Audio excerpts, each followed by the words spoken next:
Namaku Fajar, 23 tahun, baru saja diterima kerja di salah satu perusahaan desain interior di Yogyakarta. Karena aku berasal dari luar kota, aku pun mencari tempat kos yang tidak terlalu jauh dari kantor.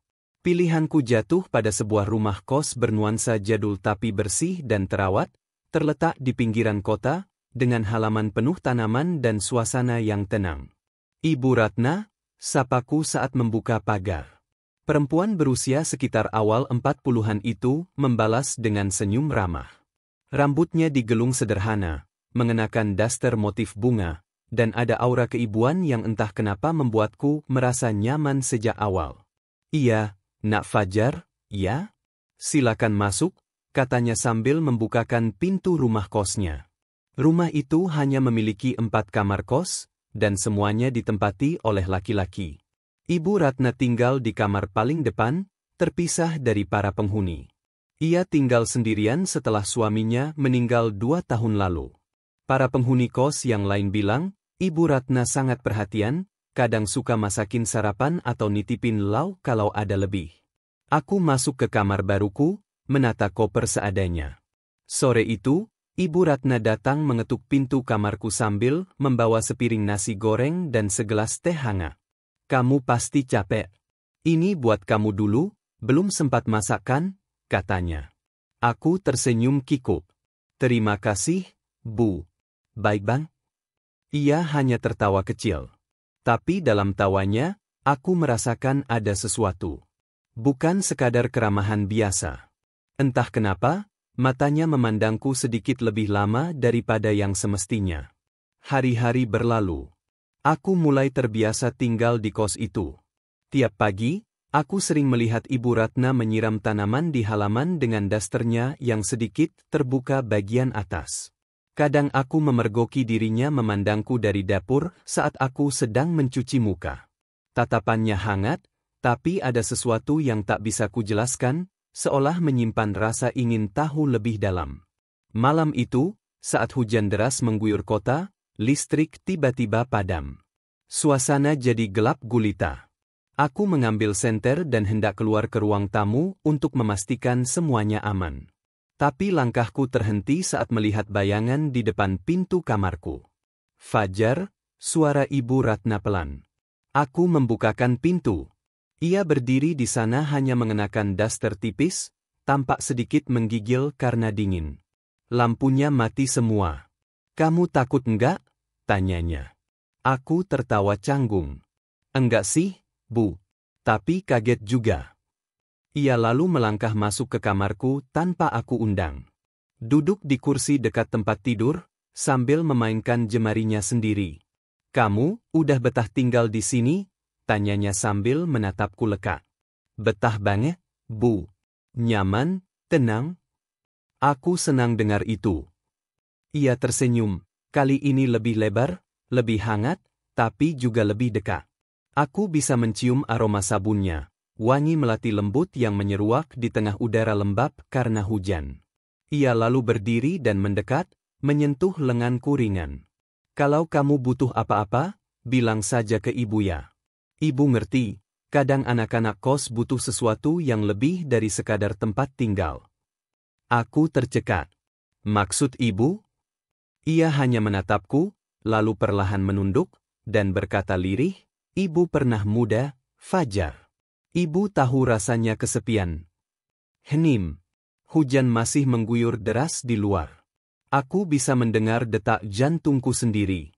Dan dalam momen yang sunyi itu, pandangan kami bertemu, lebih dari sekadar tatapan biasa. Ada tarik-menarik yang tidak bisa dijelaskan, antara rasa hormat dan ketertarikan yang asing, namun nyata. Dan malam itu, untuk pertama kalinya, aku merasa seperti bukan sekadar anak kos. Malam itu berlalu tanpa kata. Hanya sisa-sisa keheningan dan tatapan yang menggantung di antara kami. Ibu Ratna tak lama kemudian berdiri, lalu berkata lirih, "Sudah malam, kamu istirahat ya. Jangan mikir yang aneh-aneh." Tapi bagaimana mungkin aku tidak memikirkannya? Tatapan itu, sentuhannya, dan ucapannya tentang kesepian. Semua itu terus terulang di benakku sepanjang malam. Aku tak bisa tidur. Besoknya, suasana berubah. Ibu Ratna bersikap seperti biasa. Pagi-pagi ia sudah menyapu halaman, menyapa para penghuni kos yang lain, seolah malam tadi tak pernah terjadi. Aku sendiri jadi canggung. Tapi dia justru bertingkah seolah tak ada yang aneh. Pagi, fajar. Sarapan dulu, ibu buatkan nasi uduk, katanya sambil tersenyum biasa. Aku hanya mengangguk. Ada bagian dari diriku yang lega, tapi juga kecewa. Namun malam berikutnya, tepat saat aku hendak mematikan lampu untuk tidur, ada ketukan halus di pintu. Tol, tol, fajar, suara lembut yang sudah kukenal. Aku membuka pintu. Dan di sana, berdiri Ibu Ratna. Kali ini dengan wajah yang tampak gelisah. Ia memegang termos kecil dan 2 cangkir teh. Ibu nggak bisa tidur. Mau temenin kamu sebentar, boleh? Tanyanya pelan. Aku mengangguk. Kami duduk berdampingan di atas tempat tidur. Ia menyuguhkan teh hangat padaku, lalu memandangi dinding kosong di depan kami. Dulu ibu sering begini juga sama almarhum suami. Tengah malam ngobrol, minum teh. Sekarang, semuanya sepi. Aku menoleh. Di wajahnya, kulihat kesepian itu nyata. Ia tidak sedang menggoda. Ia sungguh sendiri. Ibu kuat sekali, gumamku. Ia tersenyum. Ibu hanya belajar menerima. Tapi kadang, ada saat-saat di mana ibu ingin merasa hidup kembali. Merasa diperhatikan. Perlahan, ia menoleh padaku. Wajahnya sangat dekat. Kamu perhatian, Fajar. Kamu beda dari anak-anak kos ibu yang lain. Lalu tanpa aba-aba, ia menyentuh pipiku. Jemarinya hangat, lembut. Hati dan pikiranku bertabrakan. Ini salah. Tapi ada ketertarikan yang nyata. Kedekatan yang aneh tapi menenangkan. Ibu, SSST, ia menaruh telunjuknya di bibirku. Jangan bilang apa-apa. Kalau kamu gak nyaman, ibu pergi. Aku tak menjawab. Tapi aku juga tak menolak. Dan dalam hening yang panjang itu, kami hanya saling memandangi, seolah tak butuh kata untuk mengerti satu sama lain. Lalu ia menyandarkan kepalanya di bahuku. Cuma sebentar saja, ya. Ibu cuma ingin merasa ditemani. Aku mengangguk pelan, membiarkan waktu berjalan lebih lambat malam itu. Tidak ada yang terjadi lebih dari itu, tidak ada pelukan, tidak ada ciuman. Tapi keintiman yang tercipta jauh lebih dalam dari sekadar fisik. Setelah beberapa saat, ia pun berdiri perlahan. Terima kasih, Fajar, untuk waktu dan perhatianmu. Lalu ia keluar, meninggalkanku sendirian, dengan jantung yang berdetak tak beraturan. Sejak malam itu, sesuatu berubah di antara kami. Tatapannya di pagi hari lebih dalam. Senyumnya lebih lama. Dan aku mulai menantikan malam datang, entah kenapa.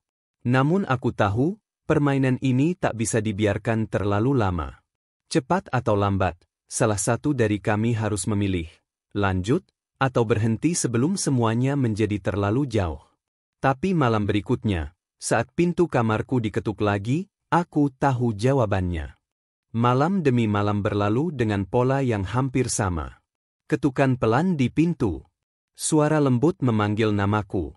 Dan kami menghabiskan waktu bersama, duduk berdampingan, berbicara tentang hidup, tentang masa lalu, bahkan tentang luka-luka yang tak pernah benar-benar sembuh. Hubungan kami, samar. Bukan pacaran. Bukan sekadar ibu kos dan anak kos. Tapi juga bukan perselingkuhan, karena tidak ada perjanjian yang dilanggar. Yang ada hanya kedekatan dua jiwa yang saling mengisi, atau mungkin saling mencari pelarian. Sampai suatu malam, semuanya mulai terasa berbeda. Ibu suka wangi sabunmu, bisiknya suatu malam saat kami duduk lebih dekat dari biasanya. Aku menoleh. Sabun biasa, Bu. Sabun cowok. Ia tersenyum, lalu menyentuhkan hidungnya ke leherku. Tapi kamu beda. Wangi kamu bikin ibu tenang. Malam itu, tidak hanya kepalanya yang bersandar di bahuku. Tangannya menggenggam tanganku. Lama. Lalu beralih menyusuri lengan, dadaku. Aku tak lagi bisa menolak. Semua batas yang selama ini kami jaga mulai memudar. Dan akhirnya, malam itu, untuk pertama kalinya, kami berciuman. Lembut, perlahan, dan sangat pelan.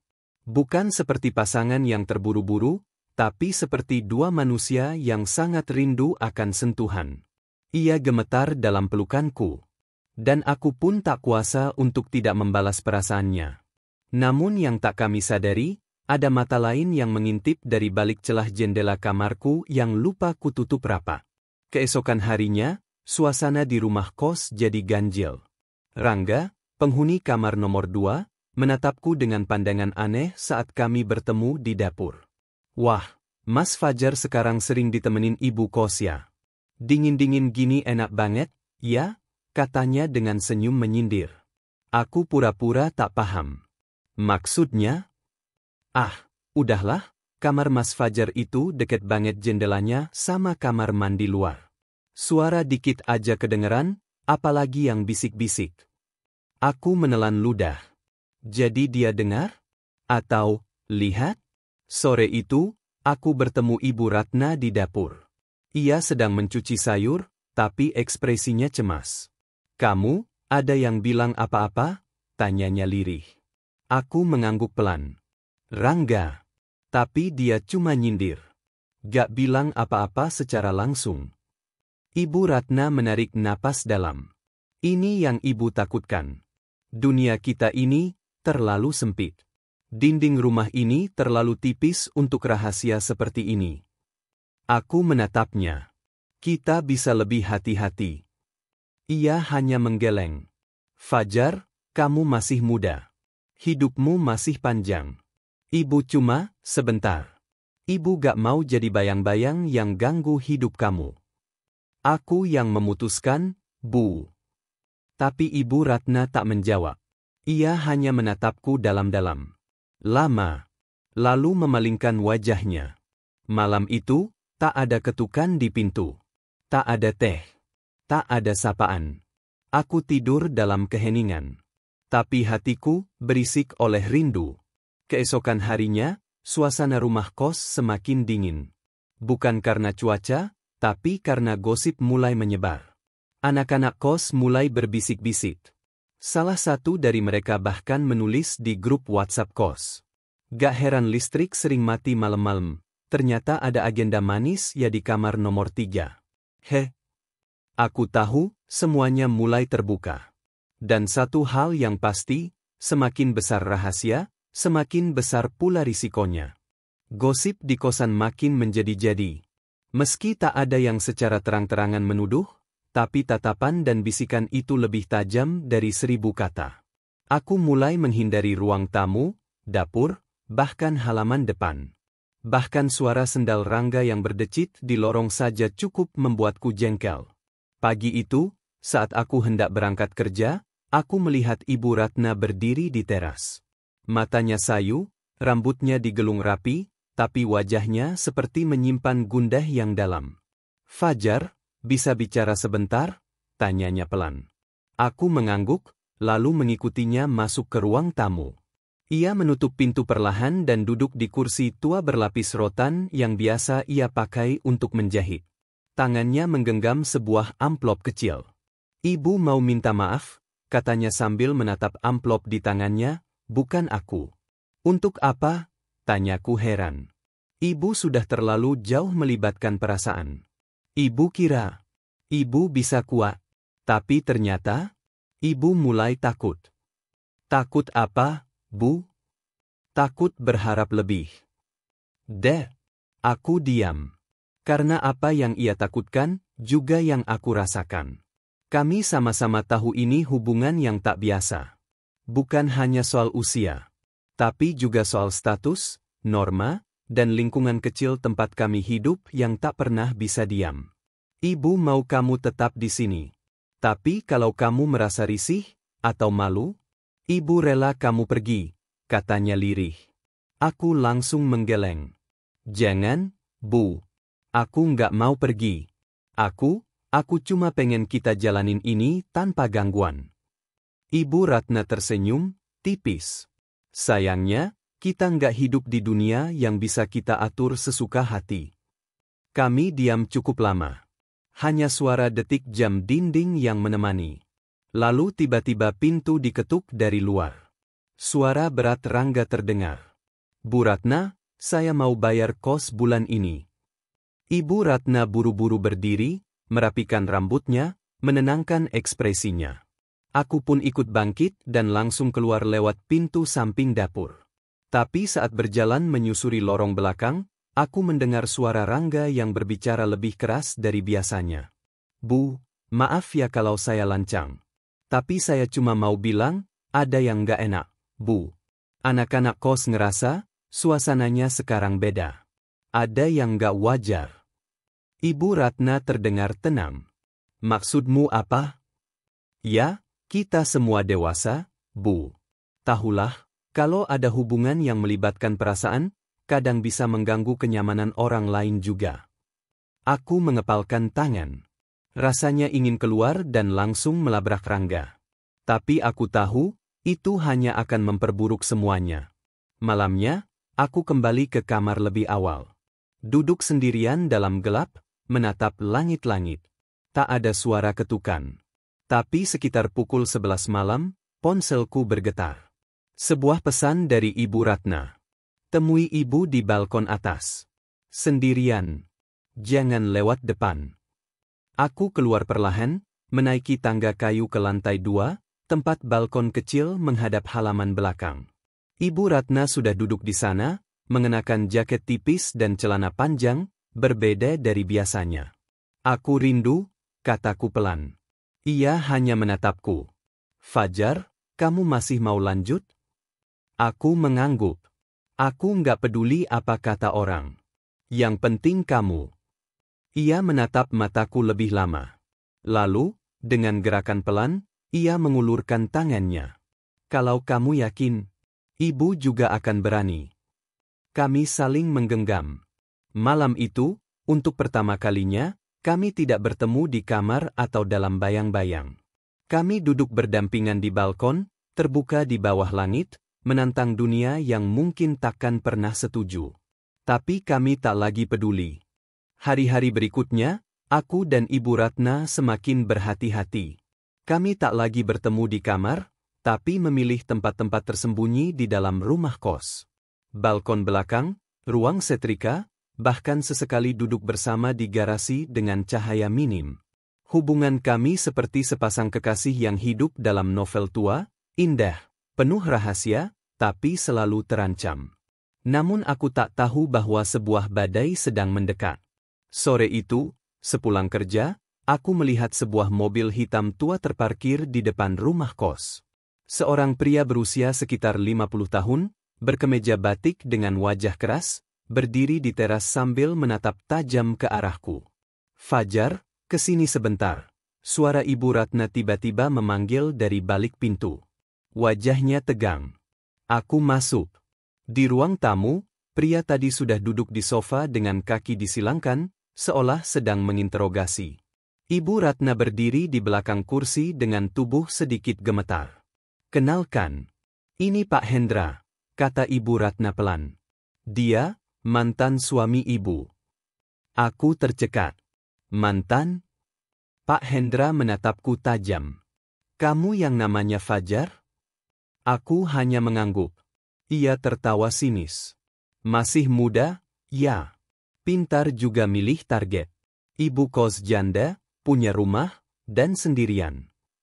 Pak, bentak Ibu Ratna. Tapi Pak Hendra tak berhenti. Kamu pikir dia betul-betul sendiri, hah? Kami memang cerai, tapi kami masih berurusan. Rumah ini masih ada namaku di sertifikatnya. Aku menatap Ibu Ratna, yang kini tertunduk dalam. Wajahnya campuran antara marah, malu, dan lelah. Dia datang karena dengar kabar dari salah satu anak kos, gumamnya. Entah siapa yang menyebarkan. Hatiku panas. Tak ada yang bisa kulakukan kecuali menggenggam tangan Ibu Ratna secara diam-diam di balik tubuhnya. Malam itu, Aku tak bisa tidur. Di luar, suara gerimis menambah gelisah. Aku menunggu. Tapi hingga tengah malam, tak ada pesan, tak ada ketukan.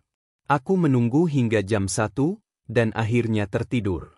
Paginya, aku terkejut melihat koper besar di ruang tamu.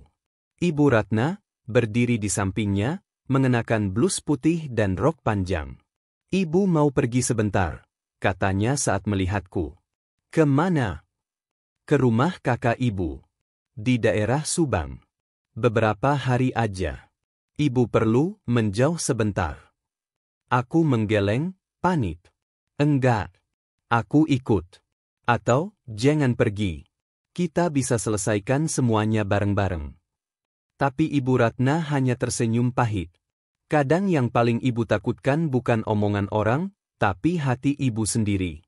Ibu sudah mulai sayang sama kamu. Dan itu berbahaya. Dad. Rasanya seperti ditusuk. Apa itu salah? Salah, kalau sampai kamu kehilangan arah. Kamu masih punya masa depan, Fajar. Sedangkan ibu, masa ibu sudah lewat. Aku ingin memeluknya, menahannya. Tapi mobil taksi online sudah tiba di depan pagar. Jaga diri, ya, katanya sebelum masuk ke mobil. Dan, jangan tunggu ibu. Aku berdiri di pinggir halaman. Hujan mulai turun lagi. Aku melihat mobil itu melaju pelan, menjauh, menghapus semua jejak malam-malam panjang yang pernah kami lewati. Tapi satu hal yang tak bisa dihapus, adalah perasaan ini. Beberapa hari berlalu. Rumah kos terasa kosong meski semua kamar terisi. Tak ada suara tawa dari dapur. Tak ada aroma masakan khas buatan Ibu Ratna. Dan yang paling menyakitkan, tak ada ketukan di pintu saat malam tiba. Hingga suatu malam, seseorang mengirimiku sebuah surat. Tanpa nama, hanya diselipkan di bawah pintu. Jangan terlalu nyaman, Mas Fajar. Semua orang bisa lihat. Semua orang bisa bicara. Dunia ini kecil. Dan saat kubuka jendela kamarku, aku melihat bayangan seseorang di balik pagar. Mengawasiku. Rumah kos itu mendadak seperti penjara. Setiap langkahku terasa diawasi, setiap gerakku dinilai. Dan yang paling mengganggu, adalah surat tanpa nama itu. Aku sudah hafal isi pesannya, tapi tetap kubaca berkali-kali. Kata-katanya terlalu tajam untuk diabaikan, tapi terlalu misterius untuk dipahami. Siapa yang mengirim surat itu? Siapa yang mengintai dari balik pagar malam itu? Malam ketiga setelah kepergian Ibu Ratna, aku tak tahan lagi. Aku mengetuk pintu kamar satu persatu, mencari tahu. Tapi semua penghuni kos hanya mengangkat bahu. Sampai aku tiba di kamar nomor 6, kamar Dinda. Dinda, gadis introvert yang jarang bicara. Mahasiswi semester akhir yang lebih sering menyendiri di kamar. Tapi malam itu, saat aku mengetuk pintunya, ia membuka pintu dengan cepat, seolah sudah menunggu. Mas Fajar, katanya lirih. Akhirnya datang juga. Aku mengernyit. Maksudnya? Dinda membiarkanku masuk. Kamarnya rapi, dengan aroma lavender dan tumpukan buku di mana-mana. Aku tahu hubunganmu dengan Bu Ratna, katanya tanpa basa-basi. Aku tercekat. Dari mana kamu tahu? Dari balkon belakang. Aku sering duduk di sana malam-malam. Aku lihat kalian, duduk berdua. Pegangan tangan. Aku tak bisa berkata apa-apa. Jangan khawatir, aku nggak bilang siapa-siapa, lanjutnya. Tapi aku tahu, bukan cuma aku yang tahu. Aku menatapnya curiga. Kamu yang kirim surat itu? Dinda tertawa kecil. Kalau aku nggak bakal kirim surat ancaman. Aku cuma pengen kamu tahu satu hal. Aku menunggu. Jantungku berdetak cepat. Aku suka kamu, Mas. Dinda menatapku dengan tatapan yang penuh perasaan. Dari pertama kali kamu pindah ke sini, aku udah suka. Tapi aku tahu kamu nggak pernah lihat aku. Kamu terlalu sibuk, terlalu tenggelam sama dia. Aku mulai paham. Kecanggungan Dinda selama ini. Cara ia menghindari tatapan. Bahkan, cara ia selalu buru-buru keluar kalau aku dan Ibu Ratna ada di dapur bersamaan. Dinda, aku minta maaf. Aku gak butuh kamu minta maaf, potongnya cepat. Aku cuma pengin kamu hati-hati. Karena bukan cuma aku yang tahu. Rangga juga tahu. Dan dia, lebih dari sekadar penggosip. Aku menelan ludah. Maksudmu? Dia bilang dia punya foto. Foto kalian di balkon. Mungkin dia yang ngintai malam itu. Aku berdiri. Kepalaku pusing. Kalau benar, artinya posisiku makin terjepit. Keesokan harinya, aku sengaja menunggu Rangga di dapur. Saat ia keluar dari kamar, aku langsung menghampirinya. Kita perlu bicara. Ia tertawa kecil. Akhirnya ngajak ngobrol juga nih, Mas Fajar si anak kesayangan ibu kos. Aku menatap tajam. Kamu punya foto? Ya.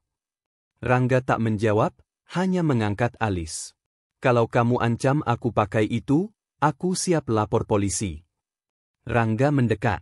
Tenang, Mas. Aku nggak mau duit, nggak mau ribut. Tapi, aku mau kamu pergi dari sini. Kenapa? Karena rumah ini jadi gak nyaman sejak kamu datang. Semua anak kos ngerasa terasing. Seolah kita cuma figuran dalam kisah romantis kalian berdua. Aku tak bisa membalas. Karena sebagian dari ucapannya, ada benarnya. Rangga melanjutkan, kalau kamu sayang sama dia, kamu harus pergi. Supaya dia bisa punya hidup normal. Gak harus sembunyi-sembunyi terus. Malamnya, aku duduk sendirian di balkon belakang. Tempat pertama kali aku dan Ibu Ratna saling membuka hati. Langit gelap, tapi angin malam berembus tenang. Di tengah keheningan, ponselku bergetar. Pesan dari nomor tak dikenal. Aku akan pulang. Tapi tolong, jangan buat ibu memilih antara cinta dan harga diri. Aku tahu siapa pengirimnya. Dan saat itu juga, aku sadar, mungkin aku harus membuat pilihan yang paling berat. 1 minggu berlalu sejak Ibu Ratna pergi. Rumah kos itu seperti kehilangan nyawanya. Tanpa suara langkah khasnya di pagi hari, tanpa aroma masakannya yang biasa menyambut kami pulang kerja atau kuliah. Tapi yang paling terasa, adalah kekosongan di hatiku sendiri. Pesan terakhirnya masih terpatri dalam pikiranku. Jangan buat ibu memilih antara cinta dan harga diri. Dan aku tahu, itu bukan kalimat biasa. Itu permohonan, peringatan, dan sekaligus, pamit yang belum selesai. Hari Sabtu sore, rumah kos mendadak riuh. Seorang perempuan paruh baya turun dari mobil online, membawa koper dan tas belanjaan. Semua penghuni kos langsung heboh. Bu Ratna balik. Aku yang sedang di kamar langsung melompat dari tempat tidur. Tapi aku tak langsung keluar. Ada rasa takut, ragu, dan juga malu. Namun ketika malam tiba, aku memberanikan diri turun ke dapur. Dan di sanalah dia, Ibu Ratna, mengenakan apron dan sibuk mengaduk kuah sayur lodeh. Seolah tak pernah ada badai. Bu, panggilku pelan. Ia menoleh. Senyumnya muncul, tapi matanya tampak menyimpan 1000 hal yang belum sempat dikatakan. Kamu makan dulu, katanya tanpa basa-basi. Aku duduk. Ia menyendokkan nasi, menaruh sayur, lalu duduk di depanku. Kamu sehat? Tanyanya. Aku mengangguk. Bu juga? Ibu baik. Ia menatapku dalam. Tapi ibu banyak mikir. Dan ibu sadar, selama ini ibu terlalu egois. Aku terdiam. Kata-katanya seperti peluru kecil yang masuk pelan-pelan ke dadaku. Ibu kira bisa punya cinta diam-diam. Tapi ternyata, cinta diam-diam itu menyakitkan. Bukan karena orang lain nggak tahu, tapi karena kita sendiri nggak bisa utuh. Aku mengepalkan tangan. Bu, aku nggak peduli orang bilang apa. Yang penting aku tahu perasaanku nyata. Perasaan Bu juga. Ibu Ratna tersenyum getir. Iya. Tapi kadang cinta yang nyata pun nggak bisa hidup di dunia yang nyata. Aku menunduk. Tak ada kalimat yang bisa menahan logika yang begitu pahit. Beberapa hari kemudian, Pak Hendra datang lagi. Kali ini dengan membawa map dan surat-surat. Di ruang tamu, di depan semua anak kos yang pura-pura tak mendengar, mereka bicara dengan suara tegas. Aku mau kita jual rumah ini, kata Pak Hendra. Setengah hasilnya untuk kamu. Aku nggak peduli kamu tinggal di mana nanti. Tapi urusan kita selesai. Rumah ini milik kita berdua, jawab Bu Ratna keras. Iya. Makanya kita bagi dua. Jangan keras kepala, Ratna. Kamu udah bikin malu. Kamu pikir aku gak tahu? Foto-foto kalian sudah nyebar. Aku yang berdiri di tangga atas mendengar kalimat itu seperti petir menyambar. Foto-foto? Aku langsung turun, menghampiri mereka. Kalau memang itu alasannya, saya yang salah. Jangan libatkan Ibu Ratna. Pak Hendra tertawa. Anak muda, kamu pikir kamu bisa jadi pahlawan? Kamu cuma numpang tinggal. Jangan sok besar kepala. Aku maju, menatapnya dengan penuh amarah. Saya memang cuma anak kos. Tapi saya laki-laki. Dan saya nggak akan biarkan perempuan sebaik Ibu Ratna disakiti cuma karena dia berani mencintai lagi. Semua penghuni kos terdiam. Bahkan Pak Hendra pun terdiam sejenak. Ibu Ratna menatapku dengan mata berkaca-kaca. Tapi ia cepat-cepat berdiri. Sudah cukup, katanya. Kita selesaikan ini nanti. Tapi tolong, jangan ribut di depan anak-anak kos. Pak Hendra mengangguk, lalu pergi. Tapi sebelum ia melangkah keluar, ia berbisik padaku, kamu pikir kamu pahlawan? Tapi kamu justru musnahkan dia perlahan. Malam itu, aku duduk berdua dengan Ibu Ratna di dapur. Tak ada kata, hanya suara air mengalir dari keran. Ibu mau jual rumah ini? Tanyaku akhirnya. Ia mengangguk pelan. Mungkin memang harus begitu. Kalau ibu tetap di sini, orang-orang nggak akan pernah berhenti mencibir. Terus, kita gimana? Ia menghela napas panjang. Kalau kamu siap hidup di dunia yang baru, ikut ibu. Kita mulai dari nol. Aku menatapnya lekat-lekat. Perempuan itu, yang selama ini kusebut ibu kos, kini menjadi satu-satunya rumah yang kupercaya. Aku ikut, kataku mantap. Aku mau bangun rumah, meski kecil, asal sama Bu. Dan untuk pertama kalinya, sejak semua badai datang, ia tersenyum dengan tulus. Tapi senyumnya bukan senyum bahagia. Melainkan senyum dari seseorang yang tahu bahwa kebahagiaan masih harus diperjuangkan lebih keras. 2 bulan setelah konflik itu, rumah kos tempat kami pernah tinggal kini hanya menjadi kenangan. Ibu Ratna benar-benar menjualnya. Aku membantunya mengemas barang, menyaksikan betapa sulitnya ia melepaskan setiap sudut rumah yang dulu menjadi saksi perjuangannya sebagai janda mandiri. Kami pindah ke sebuah rumah sewa kecil di pinggiran kota. Jauh dari keramaian, jauh dari gunjingan, dan lebih penting, jauh dari masa lalu yang menyakitkan. Rumah itu hanya 1 lantai, dengan 2 kamar, dapur sempit, dan halaman kecil yang belum sempat disentuh rumput. Tapi bagiku, itu sudah cukup. Karena untuk pertama kalinya, aku tak lagi sekadar menjadi anak kos. Aku tinggal bersama Ibu Ratna. Sebagai pasangan. Sebagai harapan baru. Hari-hari kami isi dengan rutinitas sederhana. Aku tetap bekerja sebagai editor lepas dari rumah, sementara Ibu Ratna membuka jasa catering kecil-kecilan dari dapur mungilnya. Setiap pagi, kami bangun bersama. Ia membuat sarapan, aku menyapu halaman. Siangnya, kami makan berdua di teras sambil memandangi langit. Semua terasa seperti mimpi yang damai. Tapi, tidak semua mimpi bertahan lama.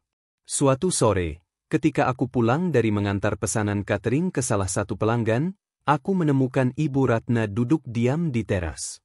Wajahnya pucat. Di pangkuannya, ada selembar kertas yang sudah diremas. Ada apa, Bu?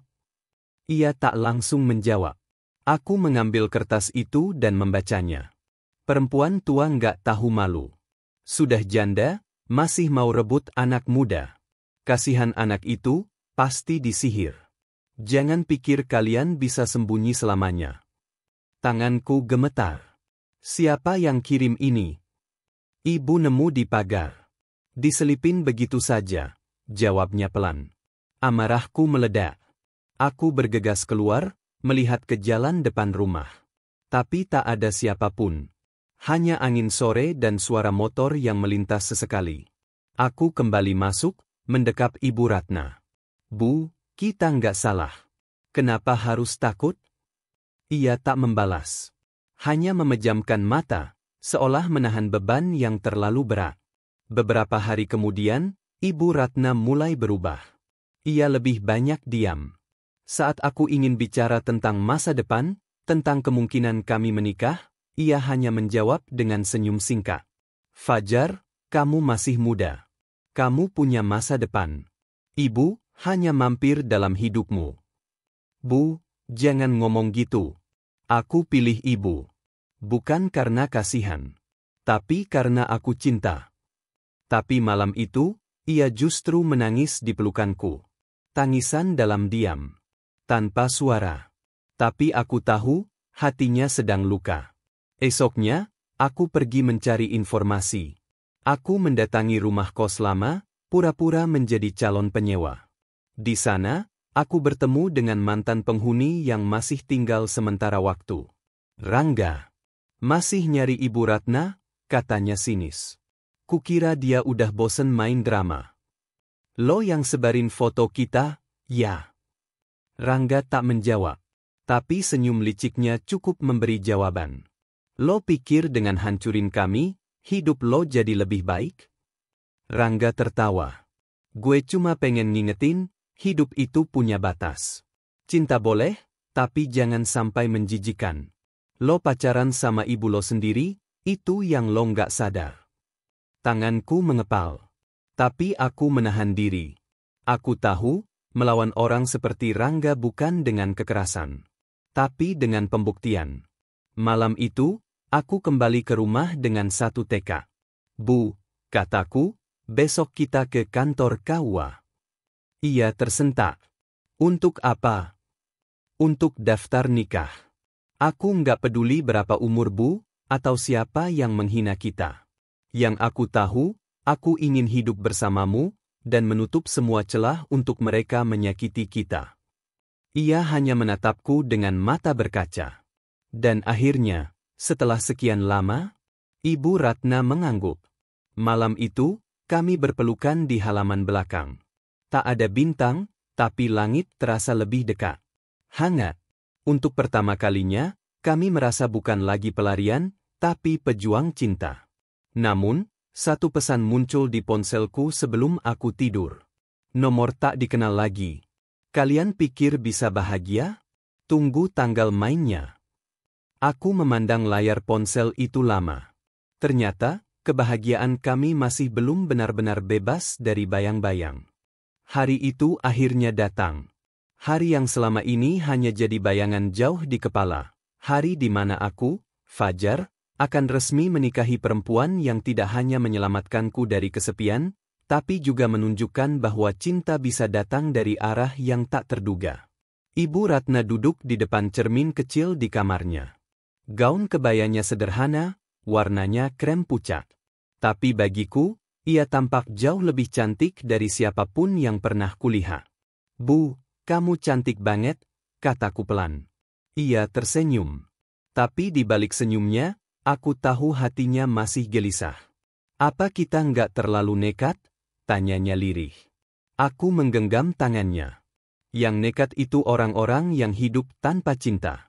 Kita cuma jujur. Kami memilih menikah secara sederhana. Di masjid kecil, dengan saksi hanya beberapa teman dekat dan tetangga sekitar. Tak ada pesta. Tak ada undangan resmi. Tapi rasanya seperti perayaan paling agung yang pernah kurasakan. Tapi 1 jam sebelum akad, kejadian itu datang seperti badai. Seorang lelaki tak dikenal datang ke halaman masjid, meneriakkan sesuatu sambil membawa ponsel di tangannya. Ini bukti. Perempuan ini penipu. Dia bukan janda bayi-bayi. Dia pernah digugat karena penipuan catering, dan punya hubungan terlarang dengan penghuni kosnya. Orang-orang mulai berbisik. Ibu Ratna langsung pucat. Itu berita lama, difitnah. Sudah selesai di pengadilan. Aku maju, merebut ponsel dari tangan lelaki itu. Kamu siapa? Saya, orang suruhan, gumamnya sebelum akhirnya pergi tergesa. Aku langsung menatap Ibu Ratna. Bu, kita tetap lanjut. Jangan biarkan mereka menang. Tapi Ibu Ratna justru menggeleng. Air matanya menetes. Fajar, ibu nggak kuat lagi. Bukan karena ibu ragu padamu. Tapi karena ibu nggak mau kamu hidup dalam bayang-bayang kebencian orang-orang. Aku menarik nafas dalam-dalam. Lalu kutarik tangannya. Bu, kita nggak hidup untuk membahagiakan semua orang. Kita hidup untuk menemukan satu orang yang bisa buat kita kuat. Dan bagiku, itu kamu. Dengan sisa keberanian yang ada, kami masuk ke ruang akad. Semua mata menatap kami dengan berbagai ekspresi. Tapi saat penghulu mulai membacakan akad, dunia seperti hening. Dan ketika kutuntaskan ijab kabul dengan mantap, suara, sah, menggema dari saksi. Ibu Ratna meneteskan air mata. Bukan karena sedih. Tapi karena beban yang akhirnya bisa dilepas. Kami sah menjadi suami istri. Beberapa minggu setelah pernikahan itu, hidup kami perlahan tenang. Fitnah perlahan tenggelam bersama waktu. Bahkan beberapa tetangga yang dulu ragu, kini ikut membantu bisnis catering kami tumbuh kembali. Dan Rangga? Ternyata, ia dipecat dari kampus karena skandal lain. Karma memang tak pernah tidur. Sore itu, aku duduk bersama istriku, yang dulu kukenal sebagai ibu kos. Ibu, panggilku manja. Ia tertawa, menepuk bahuku. Kamu nggak boleh manggil ibu lagi. Sekarang aku istrimu.